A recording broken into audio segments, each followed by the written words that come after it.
ঝুলিতে সাজিয়ে নতুন গল্প এসেছে রুহুকার।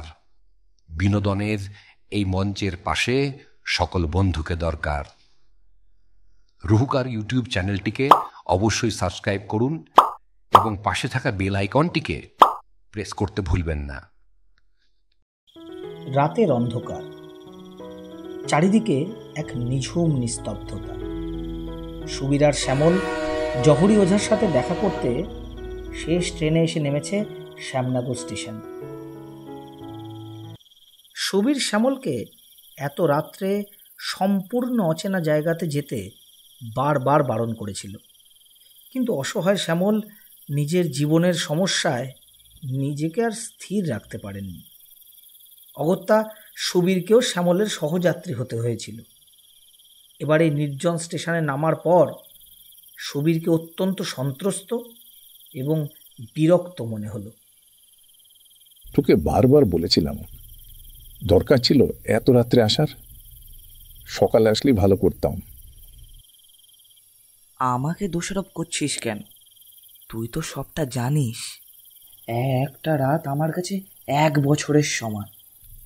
যাই বলিস, রাতের অন্ধকার আর অজানা ভবিষ্যৎ দুটোকেই বিশ্বাস করা খুব মুশকিল।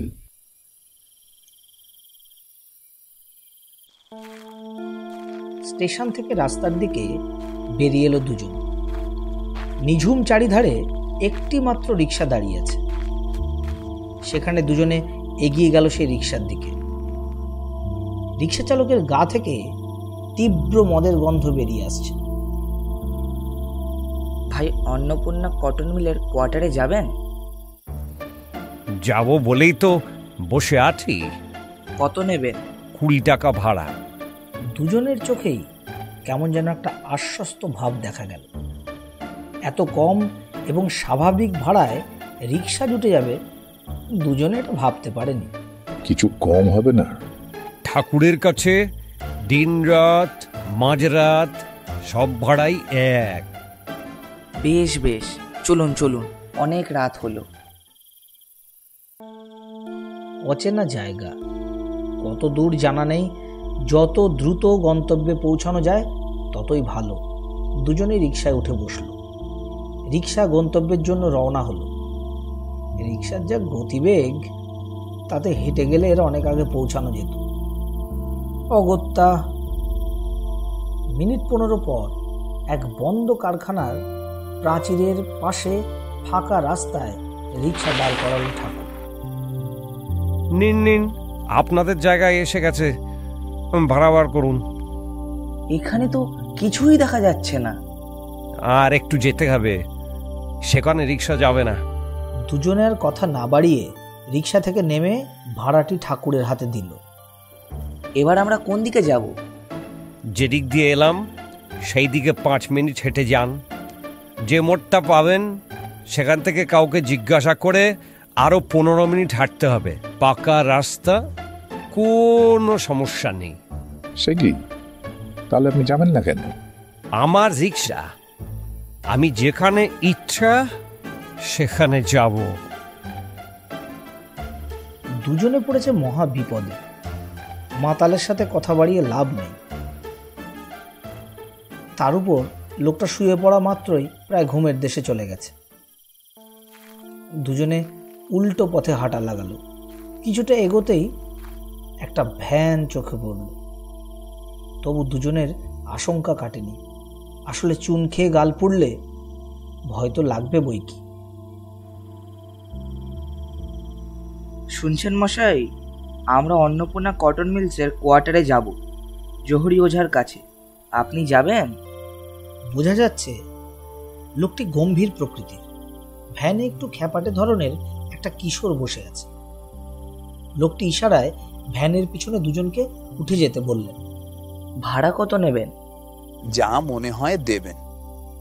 দুজনেই ঘাবড়ে গেল। একটু আগে দুজনের সাথে যা ঘটেছে তা সহজে ভোলার নয়। না মশাই, আগেই বলুন, তাতে আপনিও খুশি আর আমরাও নিশ্চিন্ত। ভয় পাবেন না বাবু, যা ঠিক মনে হয় দেবেন। আচ্ছা, 10 টাকা দেবেন। চলুন।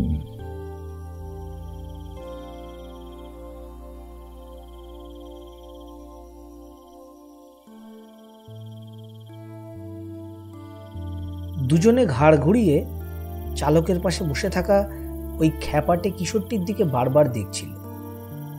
ছেলেটি একদম চুপ করে বসে আছে, আর ওই ভ্যান চালকটি কি যেন ফিস ফিস করে বলে চলেছে। আপনার নাম কি ভাই? বেনি মাধব দাঁ। পুরো নাম কেউ জানে না, সবাই বেনুই বলে। হঠাৎ নাম জিজ্ঞাসা করছেন? না, সেরকম কিছু নয়। আসলে রাতে আপনি আমাদের রক্ষাকর্তা হয়ে হাজির হলেন তো, তাই আর কি। ও, শ্যামনগরে প্রথমবার বুঝি? হ্যাঁ, একদম ঠিক ধরেছেন। সাথে কি আপনার ছেলে? সাথে? ও হ্যাঁ, আমার ছেলে হাবুল। আচ্ছা।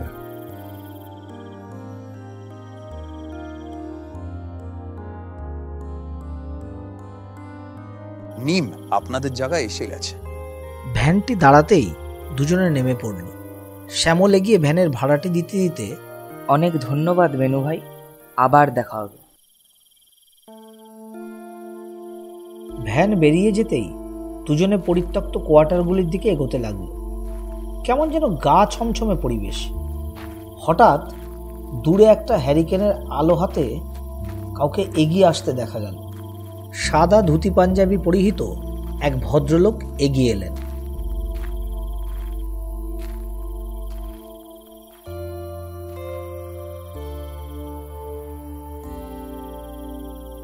আপনারা কি সোনারপুর থেকে আসছেন? জহুরি ওঝা আমাকে আপনাদের নিতে পাঠিয়েছেন। আমি হরলাল। দুজনেই বেশ অবাক এবং অভিভূত হয়ে একে অপরের মুখ চাওয়াচাই করলেন। আপনাকে আর ওঝা মহারাজকে অনেক ধন্যবাদ। এই পরিত্যক্ত এলাকাতে এই রাতে ওনার আস্তানা খুঁজে পাওয়া আমাদের পক্ষে সমস্যা হতো। কি যে বলবো ওনাকে, সাক্ষাৎ অন্তর্যামী। আসুন।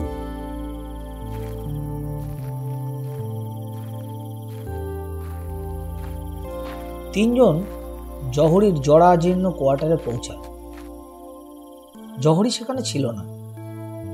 ঘরে একটা খাটিয়াতে দুজনকে বসতে দিলেন হরলাল।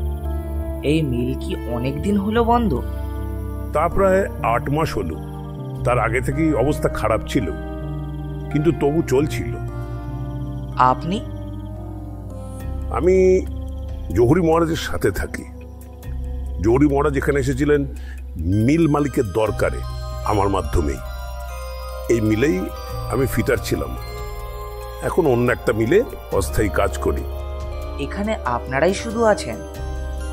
না না, মিল কারো টাকায় মেটাতে পারেনি। বিশু মল্লিক নামে একজন কেরানি মিলের বিরুদ্ধে মামলা করেন। সে মামলা চলছে বলে কিছু মানুষ এখনো এখানে থাকতে পারছে। সে অনেক ইতিহাস। জহুরি মহারাজকে নিয়ে যেতে চেয়েছিলেন মিল মালিক, কিন্তু উনি এই জায়গা ছেড়ে যেতে চাননি। এখানে হয়তো ওনার কাজের সুবিধা। বলতে পারবো না, হয়তো তাই। ওঝা মহারাজ কখন আসবেন? উনি একটু গাবগাছ তলাতে গেছেন, ওনার কিছু ক্রিয়া থাকে। সাথে দুজন মারোয়ারি লোক গেছেন, চলে আসবেন। আমরা কি ওদিকে যেতে পারি না? যেতেই পারেন, তবে মনের জোর চাই। তাহলে চলুন, কি বলিস? নিরুপায় শ্যামল সম্মতি জানায়। ওঝার সাথে যত দ্রুত দেখা করা যায় সেটাই তখন লক্ষ্য শ্যামলের। খানিক দোলাচলে হরলাল দুজনকে নিয়ে রওনা হয়। কিছুটা এগোতেই দূরে একটা পুকুর দেখা যায়। সামনে অন্নপূর্ণা কটন মিলের সুইমিং সেন্টার। এখানেও এখন আর কেউ আসে না। ওই যে উনি কে? এক বিশাল লম্বা দৈত্যের মতো লোক স্টার্টিং ব্লকের উপর দিয়ে হাঁটছে, আর এ মাথা থেকে ও মাথা চলাচল করছে, যা কোনো মানুষের পক্ষে অসম্ভব।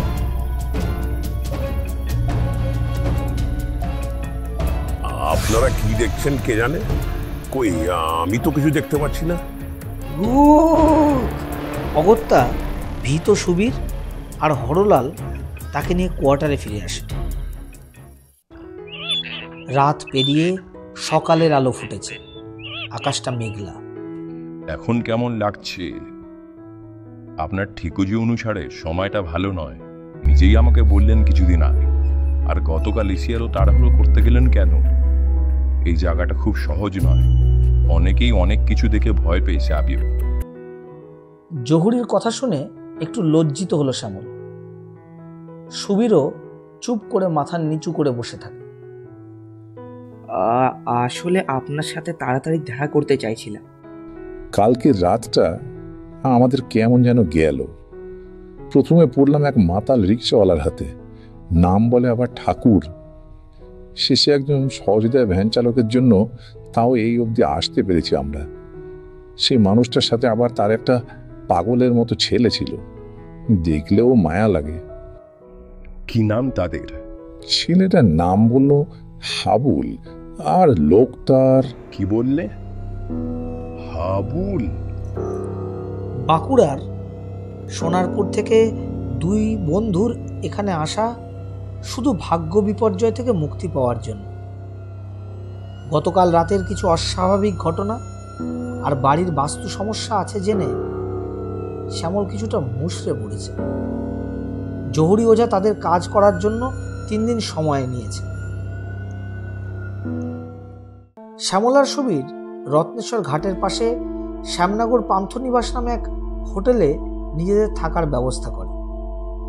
ওই হোটেলের ঠিক উল্টো পাশেই বহু পুরানো রত্নেশ্বর শ্মশান। সন্ধ্যার পরে জহুরি ওঝার ওখানে যেতে হবে, তাই দিনের বেলা দুজন ঘুমিয়ে নেবে ঠিক করল।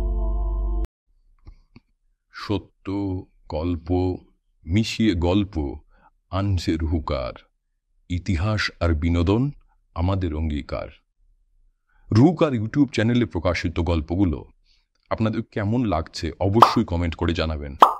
আমাদের গল্প যদি আপনাদের ভালো লাগে তাহলে দয়া করে লাইক, শেয়ার এবং এই চ্যানেলটিকে সাবস্ক্রাইব করতে ভুলবেন না। পাশে থাকা বেল আইকনটি প্রেস করে আমাদের উৎসাহিত করুন। দুপুরে হোটেলের জানলা থেকে শ্যামল শ্মশানের দিকে তাকাতেই দেখে ওই শ্মশানে একটা অশ্বত্থ গাছের নিচে আগের রাতের ভ্যান চালক বেনু বসে। ইতিমধ্যে হোটেলের ঘরে হোটেলের কেয়ারটেকার রাজীব এসে হাজির শ্যামল আর সুবীরের পরিচয়পত্র ফেরত দিতে। স্যার, আপনাদের ভোটার কার্ড।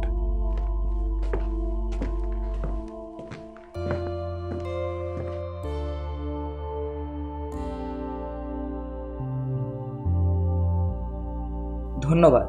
আচ্ছা রাজীব বাবু, একটু দেখুন তো, ওই যে শ্মশান গাছ তলায় যিনি বসে আছেন ওই ভদ্রলোককে চেনেন নাকি?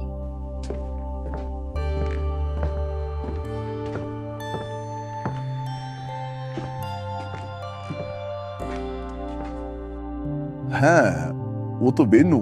বেনি মাধব দাম? তা জানি না, সবাই ওকে বেনু বলেই চেনে। ওর জীবনে অনেক দুঃখের ইতিহাস আছে।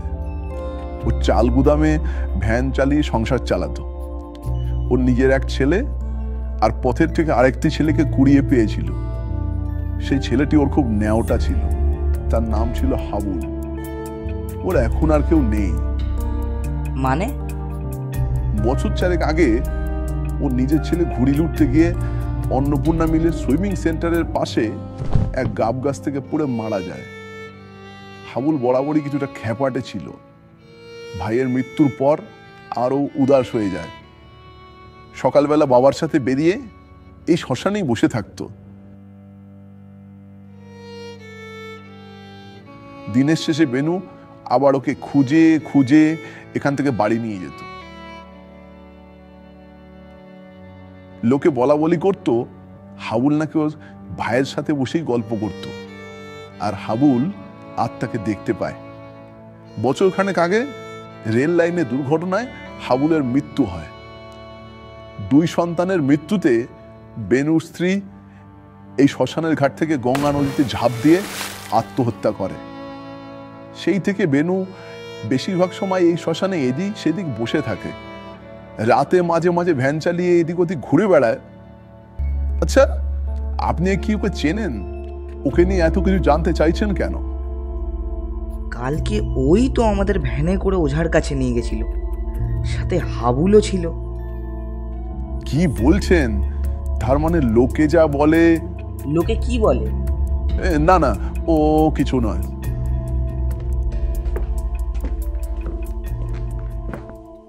ইতিমধ্যে সুবীরের ঘুম ভেঙে গিয়েছিল।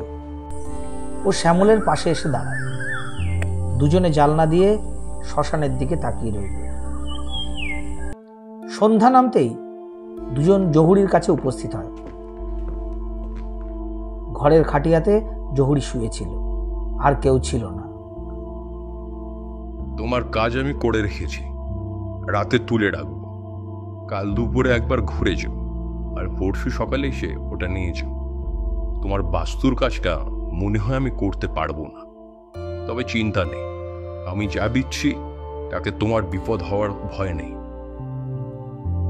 আপনি যা ভালো বোঝেন। দুজন হেঁটে রাস্তার দিকে আসতেই দেখতে পেল একটি বড় ট্রাঙ্ক হাতে হরলাল দাঁড়িয়ে আছে। আপনারা কি হোটেলে ফিরবেন? হ্যাঁ, আপনি? আমি আজ মেয়ের বাড়ি যাচ্ছি, সেখান থেকে দেশে ফিরব। ওঝা মহারাজ আমাকে আজ চলে যেতে বললেন। দিন 15-20 পর ফিরে আসার কথা। উনি কি একাই থাকবেন? উনি তো একাই থাকেন, ওনার বলাতে আমিও থাকতাম। কাল আপনারা চলে যাওয়ার পর মহারাজকে একটু অস্থির দেখলাম। আপনারা হাবুলের কথাটা বলায় উনি বোধহয় চঞ্চল হয়ে পড়েছিলেন। হাবুলের কথায় চঞ্চল কেন? চলুন, হাঁটতে হাঁটতে বলা যাবে। বেনু আর হাবুলের বিষয়ে আপনারা কিছু জানেন? আজ সকালে হোটেলের কেয়ারটেকার রাজীবের কাছে অনেক কিছু শুনলাম। হাবুলের ভাইয়ের মৃত্যু, হাবুলের অ্যাক্সিডেন্ট, ওর মায়ের আত্মহত্যা, সব। তাহলে তো অনেকটাই আপনি শুনেছেন। বাকিটা বলছি, শুনুন। ভাইয়ের মৃত্যুর পর হাবুল শ্মশানে আর গাবগাছ তলাতে বেশিরভাগ সময় কাটাতো। হাবুল ভাইয়ের আত্মাকে দেখতে পেত বলে শোনা যায়। জহুরি ওঝা আর হাবুল দুজনেই বালক আত্মার সাথে কথা বলতো, তাদের বন্ধুত্ব হয়ে গিয়েছিল। এদিকে কটন মিলের অবস্থা তখন ধীরে ধীরে খারাপ হচ্ছিল। মিলের মালিক জহুরি ওঝাকে দিয়ে অনেক কিছু করানো শুরু করে। মালিকের বাড়ির অশান্তিও তখন তুঙ্গে। কিছু অসৎ কর্মচারীর জন্য মালিক মিল বেচে দেওয়ার পরিকল্পনা করেন। এই অসৎ কর্মীরা মিলের ভিতর থেকে আফিম, চরস, গাঁজা জমা ও চোরাচালানের কাজ চালাতো। হাবুল সেটা দেখে ফেলেছিল, আর তাই হাবুলকে গুম খুন করে রেল লাইনে ফেলে আসে তারা। জহুরি এটা জানতো, কিন্তু কোনো প্রতিবাদ সে করতে পারেনি, কারণ মিল মালিক তাকে মানা করেছিল মিলের বদনাম হবে বলে। সে কি? তাহলে আমরা বেনুর ভেনে কাকে দেখেছিলাম? ও হাবুলের অতৃপ্ত আত্মা। কালকে আপনাদের কাছ থেকে হাবুলের কথা শোনার পর জহুরি সেটা আমাকে জানায়। হাবুলের মৃত্যুর পরে বেনুর স্ত্রী প্রায় পাগল হয়ে যায়। আত্মহত্যার আগে সে নাকি জহুরের কাছে এসে বলে গিয়েছিল, হাবুল নাকি তোমাকে মামা বলতো। হাবুলের সাথে ঘটে যাওয়া অন্যায়ের সত্যটা বলতে পারলে না? হাবুল আসবে, হাবুল আসবেই তোমার কাছে কারণটা জানতে। হাবুল তাই ফিরে এসেছে।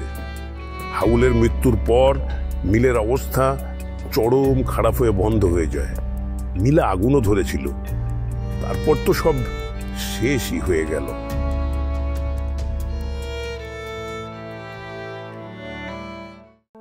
পরের দিন শেষ বিকেলে দুজন জহুরির কাছে পৌঁছে গেল সময় মতো।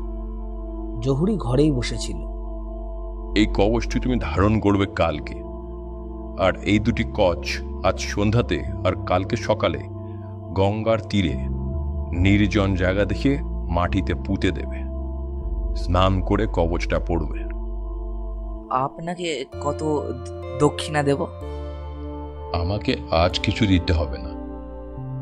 আমার নামে মন্দির একটা পুজো দিও, আর বেনুকে কিছু খাইয়ে দিয়ে ওর হাতে যা মন চায় কিছু দিও। বেনু 2 দিন ধরে কিছু খায়নি। যাও তোমরা। বেশ, কালকে যাওয়ার আগে দেখা করে যাব। জহুরি কিছু বলল না। দুজন ফেরার পথ ধরল।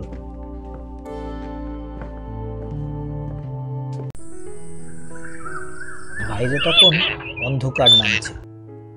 ফেরার পথে জহুরির ঘরের বাইরে গাছের পাশে ওরা হাবুলকে দেখতে পেল।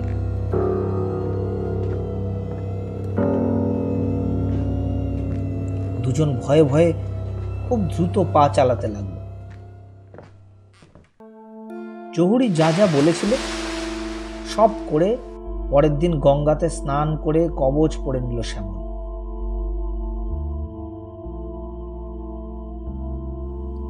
শুধু বেনুকে ওরা পায়নি। বাড়ি ফেরার আগে একবার ওঝার কাছে যাবে ঠিক করলো দুজন। জহুরির ঘরের সামনে আসতেই দেখে দুজন পুলিশ আর জনাতিনেক লোক। দুজন ঘাবড়ে গেল। ওদিকে না এগিয়ে ফেরার পথ ধরতেই দেখে একজন মহিলা আসছেন। দিদি, ওঝা মহারাজের বাড়ির সামনে পুলিশ কেন? জটলা কিসের? ওমা, জানেন না? ও ওঝা কাল রাতে মারা গেছে গাছতলাতে, ঠিক যেন ঘুমিয়ে পড়েছে। পুলিশ এমনি খোঁজ খবর নিচ্ছে। দুজন অবাক আর ভয়ার্ত চাহনি নিয়ে একে অপরের দিকে তাকালো। চল, বাড়ি ফেরার আগে বেনুকে খুঁজে কাজটা সেরে যাই। ঠিক বলেছিস, চল চল। দুজনে বেনুর খোঁজে রওনা হলো।